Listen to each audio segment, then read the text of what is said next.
Hey there everyone, this is Michael Dougal, your Greater Toronto Area real estate resource, and I'm going to update you entirely with what's happening in our marketplace today. Our spring has seen a pretty soft start, but according to this article here, 72% of aspiring Canadian homeowners are actually waiting for rate cuts. So we're going to dive deep into this, and I'm going to let you know my thoughts and predictions. If you're new to the channel, consider subscribing, and if you are considering buying or selling, call me, as my customers get great support. And if you're a real estate agent looking for a great brokerage to build your business along with, make sure to reach out to me to learn more about eXp Realty. Let's take a look at this article here, because we've all considered the fact that the interest rates being as high as they are preventing a lot of purchasers from being in the marketplace. But now we actually have numbers so we can better predict what may happen moving forward once the interest rates decrease. So when I saw this article, I was shocked. I knew the number would be high, but 72% of aspiring homeowners are waiting for rate cuts. And this was a poll conducted by the Bank of Montreal. So we shouldn't take everything at face value. It makes sense to have a healthy level of skepticism with all things. So I looked a little bit deeper into this, because if that was the case, then why would so many sellers be listing their property up for sale? Shouldn't they be waiting as well for interest rates to decrease? Because if interest rates decreased, it would benefit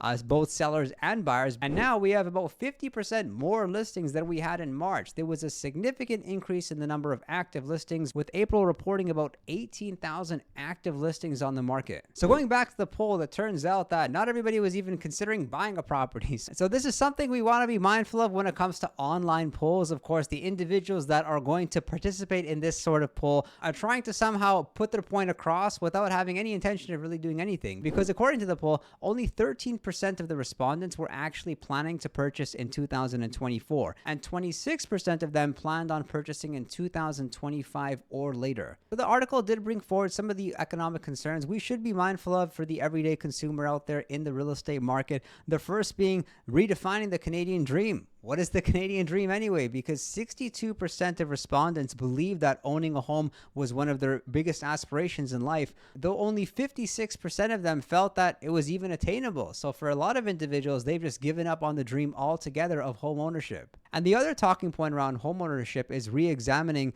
refinancing. Should you do it? Should you not? Should you wait? And the poll had found that 74% of homeowners would refinance only when the mortgage rates would drop in the future. And there's a couple other factors that the poll had revealed related to buying decisions and buying behavior, and one of them was actually climate, and that they found 39% of Canadians said that the climate, specifically storms, wildfires, and heat waves. And the other consideration was, of course, costs of home ownership, such as home insurance. 41% of individuals said that the rising home insurance costs may affect their ability to maintain or buy a home. Moving forward, I'm expecting the interest rates to decrease 2 times during this year. I think most of us are expecting one to be pretty soon. The first one I'm expecting would be in July, and the second one I'm expecting is to take place in October, although it may not pick up to the extent that we're expecting based on this information. What are your predictions for the marketplace moving forward here in the Greater Toronto Area? I'd love to see your comment in the comment section below. Do subscribe if you found the video informative. If you are considering buying or selling, or if you're looking for a great brokerage to be aligned with, then make sure to reach out to me to learn more about eXp Realty.